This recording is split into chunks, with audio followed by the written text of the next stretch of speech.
వాగర్థావివ సంపృక్తో వాగర్థ ప్రతిపత్తయే జగతః పితరౌ వందే పార్వతీ పరమేశ్వర. తెలుగు నూతన సంవత్సరం ఉగాది పండుగ శుభాకాంక్షలతో విశ్వావసు తెలుగు సంవత్సరంలో 12 రాసుల వారికి వార్షిక ఫలితాలు 2025 శ్రీ విశ్వావసు నామ సంవత్సరంలో మీనరాశి వారి యొక్క వార్షిక ఫలితాలు.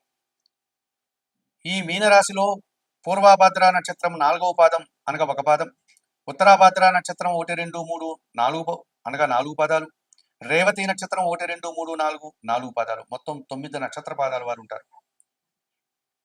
కళాత్మకమైనటువంటి విషయాల మీద ఆసక్తిని కలిగి కాస్త ఊహల్లో జీవనాన్ని సాగించేటువంటి ఈ మీనరాశి వారికి విశ్వావసు నామ సంవత్సరంలో ఆదాయం 5, వ్యయం 5గా చెప్పడం జరిగింది. రాజ్యపూజ్యం 3, అవమానం 1గా చెప్పడం జరిగింది. జన్మరాశ్యాధిపతి దశమాధిపతి అయినటువంటి గురువు 2025 మే 14 వరకు వృషభ రాశిలోను, 2025 మే 14 తర్వాత చతుర్థ భావమైనటువంటి మిథున రాశిలోను సంచారం కొనసాగించడం వల్ల వీరికి మిశ్రమ ఫలితాలని గురువు అందిస్తున్నాడు అని చెప్పవచ్చు. కొన్ని సందర్భాల్లో కొంతమంది పెద్దల యొక్క జన సహకార లోపం స్పష్టంగా కనిపిస్తుంది. అనుకోకుండా కొన్ని సందర్భాల్లో కొంతమంది పెద్దలు మీకు సహకరించి మంచి అనుకూల వాతావరణాన్ని అందించే పరిస్థితులు కూడా కనిపిస్తున్నాయి. కుటుంబంలో శుభకార్యాలు నిర్వర్తిస్తారు, కానీ అధికంగా ఖర్చులు పెట్టాల్సిన పరిస్థితి ఉంటుంది. ఆర్థిక సమస్యలు మిమ్మల్ని చుట్టుముట్టే సందర్భాలు కనిపిస్తున్నాయి. విద్యారంగంలో పనిచేసే వారికి మిశ్రమ ఫలితాలు వచ్చే వాతావరణం కనిపిస్తుంది. ఈ రకంగా గురువు ఈ సంవత్సరం మిశ్రమ ఫలితాలను అందిస్తున్నాడు. ఈ మీనరాశి వారు జన్మరాశ్యాధిపతి అయినటువంటి గురువు కోసం దత్తాత్రేయ స్వామి దర్శనం చేసుకోండి, గురు చరిత్ర పారాయణం చేయండి, శనగలు దానం చేయండి. ఈ రకంగా చేయడం వల్ల 100% గురుబలాన్ని మీరు అందుకోగలుగుతారు. లాభ వ్యయాధిపతి అయినటువంటి శని భగవానుడు ఈ సంవత్సరం అంతా కూడా జన్మరాశిలోనే మీనరాశిలోనే సంచరిస్తున్నాడు. మీకు ఏల్నాటి శనిలో జన్మశని దోషం ఈ సంవత్సరం ఉందని చెప్పవచ్చు. కొన్ని కార్యక్రమాలు వాయిదా వేసుకుంటారు. శారీరకమైనటువంటి శ్రమ అలసట అధికమవుతుంది. సోమరితనం వల్ల కొన్ని ఇబ్బందులు కొని తెచ్చుకున్న వారు అవుతారు. కొన్ని సందర్భాల్లో మీరు వ్యవసాయ రంగంలో మంచి ఉత్పత్తులు అందుకోవడం, రియల్ ఎస్టేట్ రంగంలో పనిచేసే వారికి మిశ్రమ ఫలితాలు రావడం, కార్మిక శ్రామిక రంగాల్లో పనిచేసే వారికి, సేవా రంగంలో పనిచేసే వారికి తగినంత గుర్తింపు వచ్చే సందర్భాలు కూడా కనిపిస్తున్నాయి.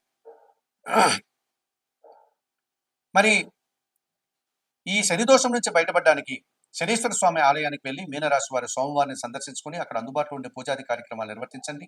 అవకాశం లేని వారు ఈశ్వరార్చన చేసుకోండి శనివారం రోజు, లేక ఆంజనేయ స్వామి దర్శనం చేసుకోండి. రాహు జన్మరాశిలో మీనరాశిలోను మే 18 వరకు, ఆ తర్వాత కుంభరాశిలోను వ్యయంలోను సంచరిస్తున్నాడు. ఈ రకంగా రాహు కూడా పూర్తిగా ప్రతికూలంగా సంచరిస్తున్నారు. విదేశీ వ్యవహారాలు ఏమన్నా ఉంటే వాటిని వాయిదా వేసుకోండి. విదేశీ ప్రయాణాలను వాయిదా వేసుకోండి. విదేశాల్లో చదవాలనుకునే విద్యార్థులు కూడా ఆ కార్యక్రమాన్ని విరమించుకోండి. విదేశీ సంబంధమైన వ్యాపారాల్లో ఎక్కువగా ఇన్వెస్ట్మెంట్లు చేయొద్దండి. నూతన వ్యక్తులతో పరిచయం విషయంలో జాగ్రత్తలు 1-2 సార్లు ఆలోచించి కార్యక్రమాలు మొదలుపెట్టండి.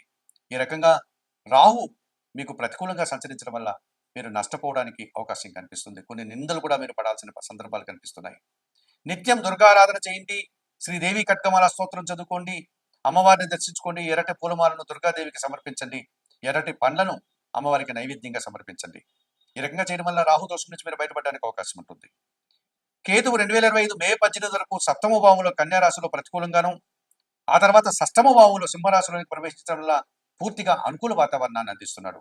మే 18 తర్వాత కేతువు షష్టమ భావం అనేటువంటి సింహరాశిలో సంచరించడం వల్ల రుణ రోగ శత్రు విముక్తిని మీరు పొందగలుగుతారు. మీనరాశి వారు కొన్ని రుణాలు తెచ్చుకోగలుగుతారు. కొంతమంది పెద్దల యొక్క సహకారాన్ని పొందగలుగుతారు. శత్రువులు మిత్రులుగా మారే సందర్భాలు కనిపిస్తున్నాయి.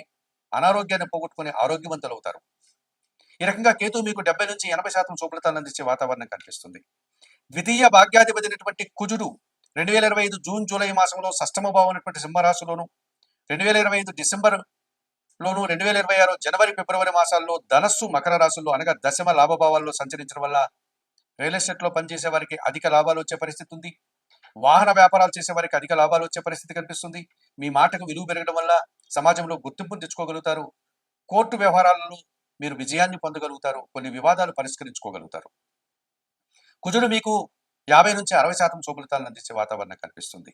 ఇక షష్టాధిపతి అయినటువంటి సూర్య భగవానుడు 2025 మే జూన్ మాసంలో వృషభ రాశిలో తృతీయ భావంలోను, 2025 ఆగస్టు సెప్టెంబర్ మాసంలో సింహరాశిలో షష్టమ భావంలోను, 2025 డిసెంబర్లోను, 2026 జనవరి ఫిబ్రవరి మాసాల్లో దశమ లాభభావాల్లో అనగా ధనుస్సు మకర రాశిలో సంచరించడం వల్ల ఈ సంవత్సరం మీకు సూర్యుడు 60 నుంచి 70% సహకరిస్తున్నాడు. ఈ రకంగా అధికారుల యొక్క సహకారం మీకు పుష్కలంగా లభిస్తుంది. ప్రభుత్వం నుంచి ఆదాయాన్ని అందుకోగలుగుతారు. నూతన ఉద్యోగాలు పొందగలుగుతారు. ఉన్న ఉద్యోగంలో పదోన్నతులు అందుకుంటారు. రాజకీయ నాయకులకు నూతన అవకాశాలు ఉంటుంది. తండ్రి గారి ఆరోగ్యం కుదుటపడుతుంది. తండ్రి గారి నుంచి అధికంగా మీరు ఆదాయాన్ని, ఆస్తుల్ని అందుకోగలుగుతారు.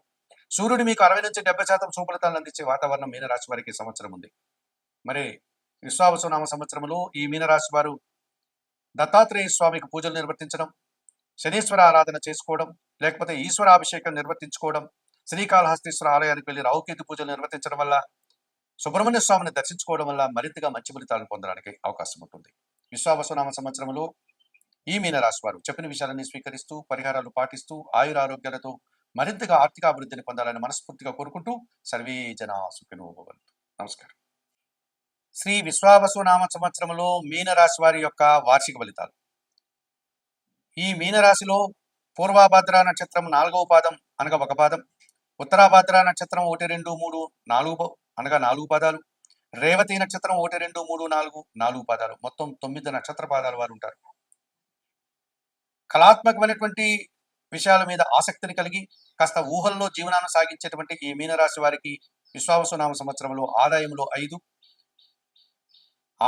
5, వ్యయం 5గా చెప్పడం జరిగింది. రాజ్యపూజ్యం 3, అవమానం 1గా చెప్పడం జరిగింది. జన్మరాశ్యాధిపతి దశమాధిపతి అయినటువంటి గురువు 2025 మే 14 వరకు వృషభ రాశిలోను, 2025 మే 14 తర్వాత చతుర్థ భావమైనటువంటి మిథున రాశిలోను సంచారం కొనసాగించడం వల్ల వీరికి మిశ్రమ ఫలితాలని గురువు అందిస్తున్నాడు అని చెప్పవచ్చు. కొన్ని సందర్భాల్లో కొంతమంది పెద్దల యొక్క జన సహకార లోపం స్పష్టంగా కనిపిస్తుంది. అనుకోకుండా కొన్ని సందర్భాల్లో కొంతమంది పెద్దలు మీకు సహకరించి మంచి అనుకూల వాతావరణాన్ని అందించే పరిస్థితులు కూడా కనిపిస్తున్నాయి. కుటుంబంలో శుభకార్యాలు నిర్వర్తిస్తారు, కానీ అధికంగా ఖర్చులు పెట్టాల్సిన పరిస్థితి ఉంటుంది. ఆర్థిక సమస్యలు మిమ్మల్ని చుట్టుముట్టే సందర్భాలు కనిపిస్తున్నాయి. విద్యారంగంలో పనిచేసే వారికి మిశ్రమ ఫలితాలు వచ్చే వాతావరణం కనిపిస్తుంది. ఈ రకంగా గురువు ఈ సంవత్సరం మిశ్రమ ఫలితాలను అందిస్తున్నాడు. ఈ మీనరాశి వారు జన్మరాశ్యాధిపతి అయినటువంటి గురువు కోసం దత్తాత్రేయ స్వామి దర్శనం చేసుకోండి, గురు చరిత్ర పారాయణం చేయండి, శనగలు దానం చేయండి. ఈ రకంగా చేయడం వల్ల 100% గురుబలాన్ని మీరు అందుకోగలుగుతారు.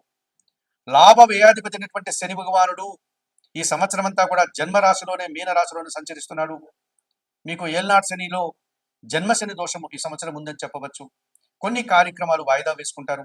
శారీరకమైనటువంటి శ్రమ, అలసట అధికమవుతుంది. సోమరితనం వల్ల కొన్ని ఇబ్బందులు కొని తెచ్చుకున్న వారు అవుతారు. కొన్ని సందర్భాల్లో మీరు వ్యవసాయ రంగంలో మంచి ఉత్పత్తులు అందుకోవడం, రియల్ ఎస్టేట్ రంగంలో పనిచేసే వారికి మిశ్రమ ఫలితాలు రావడం, కార్మిక శ్రామిక రంగాల్లో పనిచేసే వారికి, సేవా రంగంలో పనిచేసే వారికి తగినంత గుర్తింపు వచ్చే సందర్భాలు కూడా కనిపిస్తున్నాయి. మరి ఈ శని దోషం నుంచి బయటపడడానికి శనీశ్వర స్వామి ఆలయానికి వెళ్లి మీనరాశి వారు సోమవారిని సందర్శించుకుని అక్కడ అందుబాటులో ఉండే పూజాది కార్యక్రమాలు నిర్వర్తించండి. అవకాశం లేని వారు ఈశ్వరార్చన చేసుకోండి శనివారం రోజు, లేక ఆంజనేయ స్వామి దర్శనం చేసుకోండి. రాహు జన్మరాశిలో మీనరాశిలోను మే 18 వరకు, ఆ తర్వాత కుంభరాశిలోను వ్యయంలోను సంచరిస్తున్నాడు. ఈ రకంగా రాహు కూడా పూర్తిగా ప్రతికూలంగా సంచరిస్తున్నారు. విదేశీ వ్యవహారాలు ఏమన్నా ఉంటే వాటిని వాయిదా వేసుకోండి. విదేశీ ప్రయాణాలను వాయిదా వేసుకోండి. విదేశాల్లో చదవాలనుకునే విద్యార్థులు కూడా ఆ కార్యక్రమాన్ని విరమించుకోండి. విదేశీ సంబంధమైన వ్యాపారాల్లో ఎక్కువగా ఇన్వెస్ట్మెంట్లు చేయొద్దండి. నూతన వ్యక్తులతో పరిచయం విషయంలో జాగ్రత్తలు 1-2 సార్లు ఆలోచించి కార్యక్రమాలు మొదలు పెట్టండి. ఈ రకంగా రాహు మీకు ప్రతికూలంగా సంచరించడం వల్ల మీరు నష్టపోవడానికి అవకాశం కనిపిస్తుంది. కొన్ని నిందలు కూడా మీరు పడాల్సిన సందర్భాలు కనిపిస్తున్నాయి. నిత్యం దుర్గారాధన చేయండి. శ్రీదేవి ఖడ్గమాల స్తోత్రం చదువుకోండి. అమ్మవారిని దర్శించుకోండి. ఎర్రటి పూలమాలను దుర్గాదేవికి సమర్పించండి. ఎర్రటి పండ్లను అమ్మవారికి నైవేద్యంగా సమర్పించండి. ఈ రకంగా చేయడం వల్ల రాహు దోషం నుంచి మీరు బయటపడడానికి అవకాశం ఉంటుంది. కేతువు 2025 మే 18 వరకు 7వ భావంలో కన్యా రాశిలో ప్రతికూలంగాను, ఆ తర్వాత 6వ భావంలో సింహరాశిలోకి ప్రవేశించడం వల్ల పూర్తిగా అనుకూల వాతావరణాన్ని అందిస్తున్నాడు. మే 18 తర్వాత కేతువు 6వ భావం అయినటువంటి సింహరాశిలో సంచరించడం వల్ల రుణ, రోగ, శత్రు విముక్తిని మీరు పొందగలుగుతారు. మీనరాశి వారు కొన్ని రుణాలు తెచ్చుకోగలుగుతారు. కొంతమంది పెద్దల యొక్క సహకారాన్ని పొందగలుగుతారు. శత్రువులు మిత్రులుగా మారే సందర్భాలు కనిపిస్తున్నాయి. అనారోగ్యాన్ని పోగొట్టుకుని ఆరోగ్యవంతులు అవుతారు. ఈ రకంగా కేతు మీకు 70-80% శుభ్రతను అందించే వాతావరణం కనిపిస్తుంది. ద్వితీయ భాగ్యాధిపతి అయినటువంటి కుజుడు 2025 జూన్ జూలై మాసంలో 6వ భావం అయినటువంటి సింహరాశిలోను, 2025 డిసెంబర్ లోను, 2026 జనవరి ఫిబ్రవరి మాసాల్లో ధనస్సు మకర రాశుల్లో అనగా దశమ లాభభావాల్లో సంచరించడం వల్ల రియల్ ఎస్టేట్ లో పనిచేసే వారికి అధిక లాభాలు వచ్చే పరిస్థితి ఉంది. వాహన వ్యాపారాలు చేసే వారికి అధిక లాభాలు వచ్చే పరిస్థితి కనిపిస్తుంది. మీ మాటకు విలువ పెరగడం వల్ల సమాజంలో గుర్తింపును తెచ్చుకోగలుగుతారు. కోర్టు వ్యవహారాలలో మీరు విజయాన్ని పొందగలుగుతారు. కొన్ని వివాదాలు పరిష్కరించుకోగలుగుతారు. కుజుడు మీకు 50-60% శుభఫలితాలను అందించే వాతావరణం కనిపిస్తుంది. ఇక షష్టాధిపతి అయినటువంటి సూర్య భగవానుడు 2025 మే జూన్ మాసంలో వృషభ రాశిలో తృతీయ భావంలోను, 2025 ఆగస్టు సెప్టెంబర్ మాసంలో సింహరాశిలో షష్టమ భావంలోను, 2025 డిసెంబర్లోను, 2026 జనవరి ఫిబ్రవరి మాసాల్లో దశమ లాభభావాల్లో అనగా ధనుస్సు మకర రాశిలో సంచరించడం వల్ల ఈ సంవత్సరం మీకు సూర్యుడు 60-70% సహకరిస్తున్నాడు. ఈ రకంగా అధికారుల యొక్క సహకారం మీకు పుష్కలంగా లభిస్తుంది. ప్రభుత్వం నుంచి ఆదాయాన్ని అందుకోగలుగుతారు, నూతన ఉద్యోగాలు పొందగలుగుతారు, ఉన్న ఉద్యోగంలో పదోన్నతులు అందుకుంటారు, రాజకీయ నాయకులకు నూతన అవకాశాలు ఉంటుంది, తండ్రి గారి ఆరోగ్యం కుదుటపడుతుంది, తండ్రి గారి నుంచి అధికంగా మీరు ఆదాయాన్ని ఆస్తుల్ని అందుకోగలుగుతారు. సూర్యుడు మీకు 60-70% శుభఫలితాలను అందించే వాతావరణం మీనరాశి వారికి ఈ సంవత్సరం ఉంది. మరి విశ్వావసునామ సంవత్సరంలో ఈ మీనరాశి వారు దత్తాత్రేయ స్వామికి పూజలు నిర్వర్తించడం, శనీశ్వర ఆరాధన చేసుకోవడం, లేకపోతే ఈశ్వరాభిషేకం నిర్వర్తించుకోవడం, శ్రీకాళహస్తీశ్వర ఆలయానికి వెళ్లి రాహుకేతు పూజలు నిర్వర్తించడం వల్ల, సుబ్రహ్మణ్య స్వామిని దర్శించుకోవడం వల్ల మరింతగా మంచి ఫలితాలను పొందడానికి అవకాశం ఉంటుంది. విశ్వావసునామ సంవత్సరంలో ఈ మీనరాశి వారు చెప్పిన విషయాలన్నీ స్వీకరిస్తూ పరిహారాలు పాటిస్తూ ఆయురారోగ్యాలతో మరింతగా ఆర్థిక అభివృద్ధిని పొందాలని మనస్ఫూర్తిగా కోరుకుంటూ సర్వే జనా సుఖినో భవంతు. నమస్కారం.